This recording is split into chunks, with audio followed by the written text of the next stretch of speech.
Good morning, everybody. It is July 5th, I think. I know you guys are catching up. Obviously, you get nearly a month behind during the busy seeding time, and will be again during the harvest season.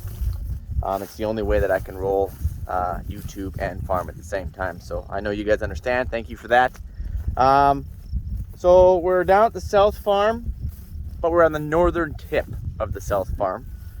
So the South Farm is, 70, 80, or whatever, so many miles to the south. And this crop right here is barley, and was lentils the year before that. I guess I should also give you a bit of a rain update. So we're quite spread out, you guys know that. So obviously our rain would be would vary a lot. So right at the farm location, to date, because we've received some rain over this Canada Day long weekend, which also is the same as your guys'. You guys are the 4th of July, we're the 1st of July, but we got to share the same long weekend basically. So congratulations, it was fun. Happy belated Canada Day to you guys, and happy belated 4th of July to you guys. But anyways, we did get some rain, and it varied. Some places got 1.6 inches of rain. I think right here got 1.6 inches of rain, and right at the main farm got about a half an inch of rain. So a little drier right there. Now, the rain is coming a little bit on the later side, but it will make still a world of difference. It'll help everything fill. Up here, we've been tagging the most rain up here all year long. So here, I think we're probably sitting closer, I have to check the weather station, but I think we're sitting closer to like that 4-inch mark, 4.5 maybe. They've been getting more rain up here. Still a big difference from at the North Farm, where we're probably sitting at like 16 inches of rain or something like that. But we're actually got too much rain up there. Everything's waterlogged, and it's showing that it's waterlogged. It's not looking awesome. It needs some heat, so you can get too much rain as well. So this is barley. Let's take a look at it. You can tell that we had some wild oats coming in here, and we sprayed these out about 2 weeks ago now. The crop is filling in very nicely. It's just about to shoot ahead. I know, right here, see if I can zoom in on this. See these beards right here? If I can get closer. Right there, you see those beards? See if I can zoom in on this. Yeah, I think you guys can see it. You guys got that? Okay, good. That means it's just about to pop ahead out here, which is good. So this is probably going to be one of our better crops, just due to it's been tagging a few more rains. And I should mention that, we'll go probably take a look at some crops down south yet. I've already been down there. I completely forgot to do it, and then I guess I need to make another trip so you guys can see it too, if I can get around to doing that. But we've been just snagging enough rain to kind of keep the crop going on. All of a sudden, we won't get a tenth of rain, or a few mils of rain for a little while, and then all of a sudden, the crop, the leaves are all burning off, and it's getting heat waved. It's not looking very good, and we'll tag a tenth or 10 mils here or there, or a few tenths, and kind of rejuvenate it a little bit, and then you won't get anything, and then it'll set it back. So that's pretty much the story back home. So now we just got a pretty good little shot of rain, for the most part, on fairly general back home.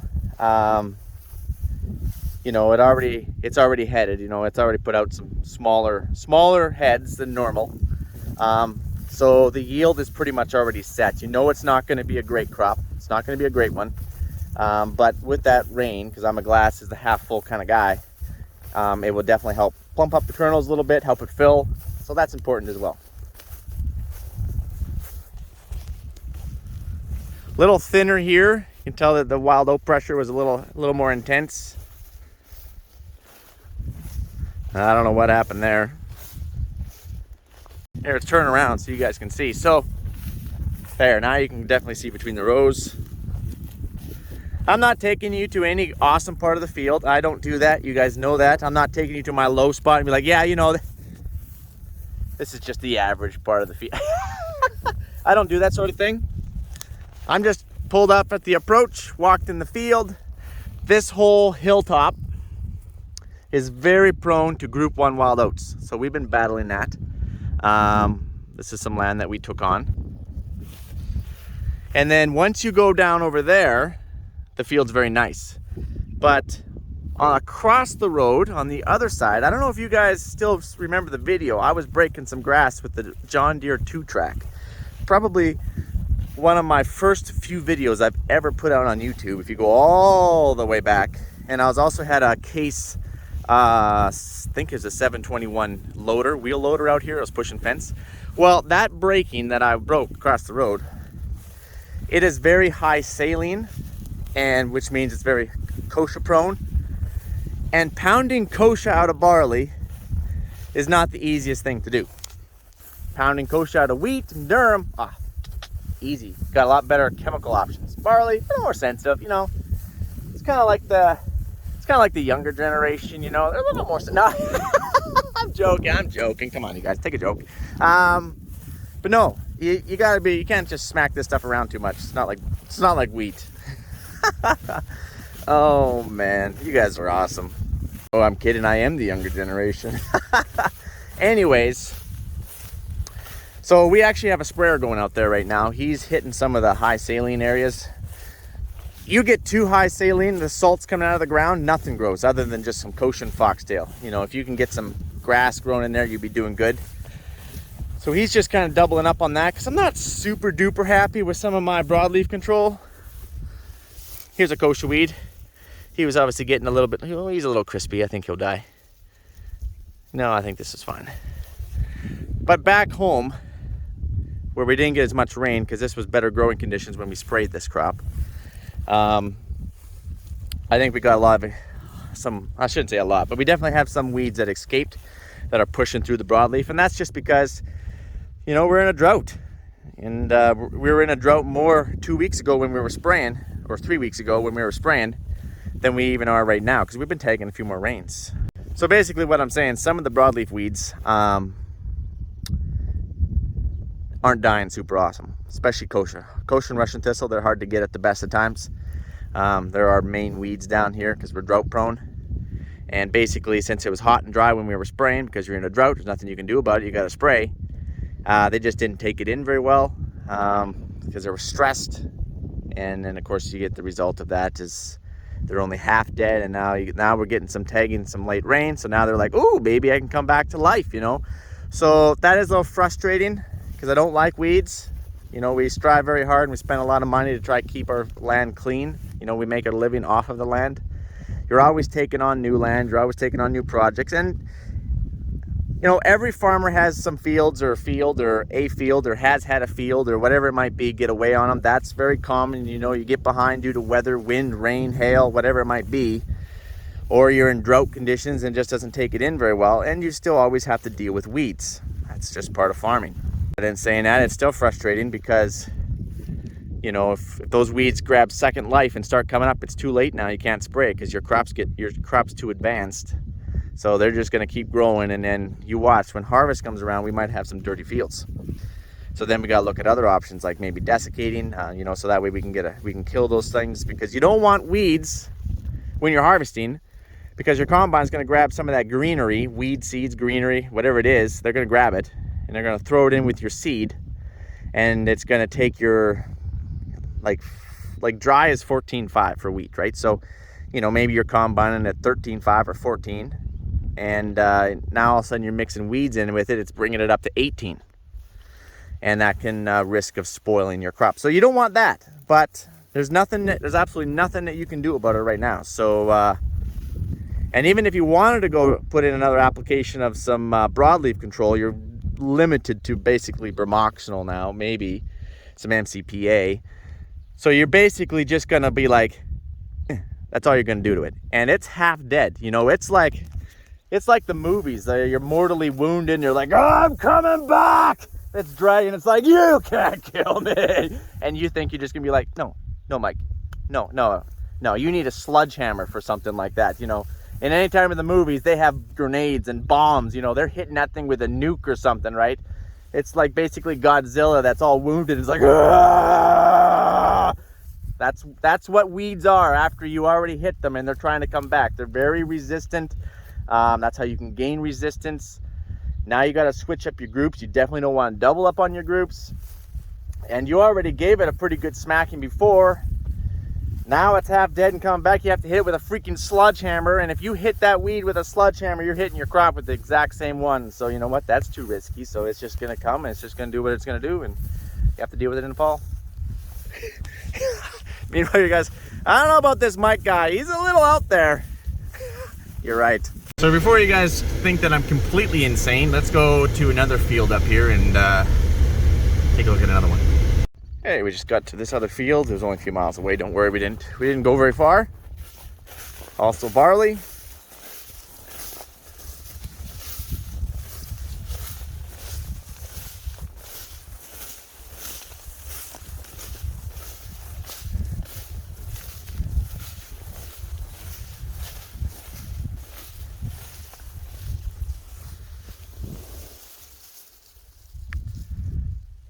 Ooh. Again, it's just about to head out.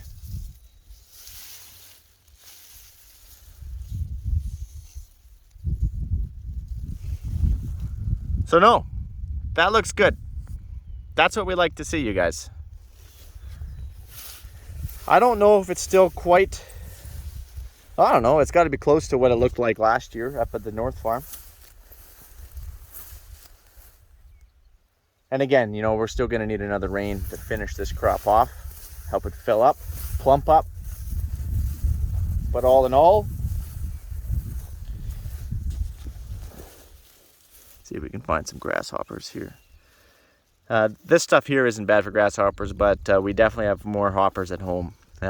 It's just borderline whether we should probably be spraying. I think the reason why we haven't is prior to this rain, our crop was going backwards quickly every day. So it's like, well, you know, how much money do you spend on a poor crop?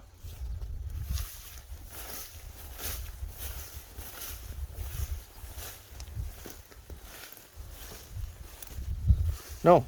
So if you walk into your field and it's moving with hoppers or it's all chewed up, that's a problem, but it's looking okay. This here I think is wind whip right there. Probably could find that almost on anyone. Yeah, right here. Those little crinkles. Wind whip. I do believe, and well, you all know that we get lots of wind down here. Oh, sorry, I didn't mean to point you right into the sun. So yeah.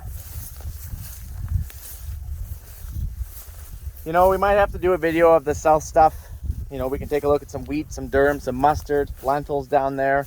Don't know if we're going to get to that today because that means I have to make another special trip back just for that. And I like driving, but fuel is getting really expensive. It's about $2.25, I think, right now, last time I checked, a liter. So that's for diesel, and gas is basically right there. I think gas is like $2.10 or something like that a liter. And only a couple of years ago, it was like 80 cents or something like that. So it's crazy how times change. But anyways, I'm happy with the crop up here. Some crops better than others back south. It's definitely, even back home, because you haven't seen it yet, but even back home, it's still better than what it was last year. Because we cut like nothing last year. Like, we cut 2 bushel lentils and 4 bushel durum. It's going to be better than that. I'm guessing, if I had to guess, now with this rain to help it fill, if I had to guess, it's probably going to range from 10 bushel on some stuff to some stuff might do 25 bushel. So that's a lot better than last year. That's still not average. Would probably be around that 35, 40 ish in the average mark, but that would be classified as a poor crop. Last year would be classified as no crop. So anyways, I'm going to let you guys go. I've rambled on enough. And I'll catch you guys on the flip side. Thanks for following me around. Adios, amigos.